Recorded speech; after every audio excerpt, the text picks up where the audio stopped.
মানব জীবনে সবচেয়ে বড় অর্জন কি হতে পারে?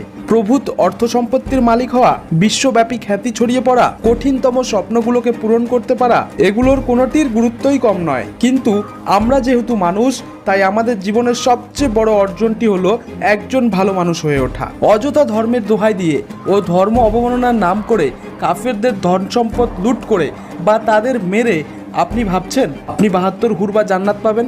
এটা নিয়ে কি আল্লাহ বলেছে? এমন একজন মানুষ হিসেবে নিজেকে গড়ে তোলো যার নিজের ব্যাপারে মনে কোনো খেদ থাকবে না, আবার অন্যরাও নির্দ্বিধায় বলে দেবে হ্যাঁ তুমি একজন ভালো মানুষ। নমস্কার মিত্র, সকলে কেমন আছেন? আশা করি ভালোই রয়েছেন।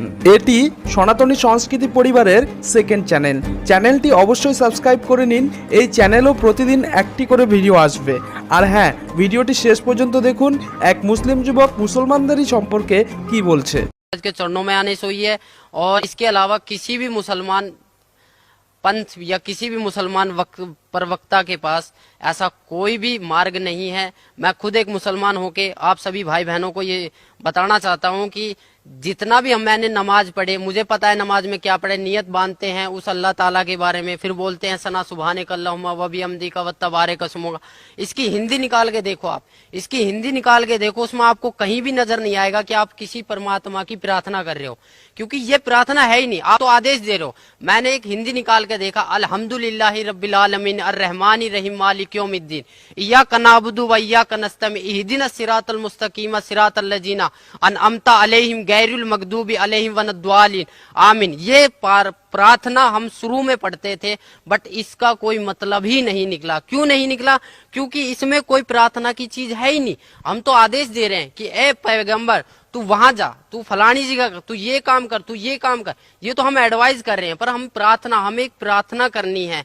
हमें नमाज का मतलब समझना है। नमाज चीज क्या है? नमाज का मतलब जो है परमात्मा बताते हैं कि नमाज का मतलब होता है कि अरदास लगाना, अपनी प्रार्थना लगाना, नित्य नियम करना। हमें 5 टाइम की नमाज दी है, फजर, जोहर, असर, मगरिब, ये 5 टाइम की जो नमाज दी है, पर आज लग हमने नमाज कौन सी सच्चे दिल से पढ़ी?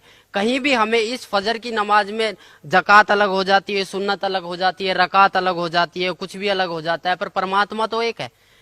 हम पैदा होते हैं तब हम हिंदू होते हैं, और जब हमारी जो हमारी मुसलमानी कर दी जाती है फिर हम मुसलमान बन जाते हैं। ऐसा क्यों? अगर मालिक मुसलमान ही बनाना था तो वो जो मुसलमानी होती है वो ऊपर से ही क्यों नहीं बना के भेजी? इसका कोई जवाब है? किसी भी मुल्ला जी के पास इसका कोई जवाब नहीं है। ना ही हमारे मोहम्मद साहब ने कभी मांस को छुआ था। मोहम्मद साहब के 1,80,000 शिष्य हो गए थे, ना ही उन्होंने कभी मांस को छुआ और ना ही उन्होंने कभी बोला कि तुम मांस को खाओ। कभी भी किसी ने बोला नहीं है। मेरी सभी मुसलमान भाइयों, पूरे हिंदुस्तान, पूरे वर्ल्ड के मुसलमान भाइयों से प्रार्थना है कि मांस खाना, ये समझ लो हम अपने बेटे की कुर्बानी दे रहे हैं, हम अपने बेटे के मांस को खा रहे। एक मांस दूसरे मांस को खा रहा है, इससे बड़ा राक्षस और होगा कौन?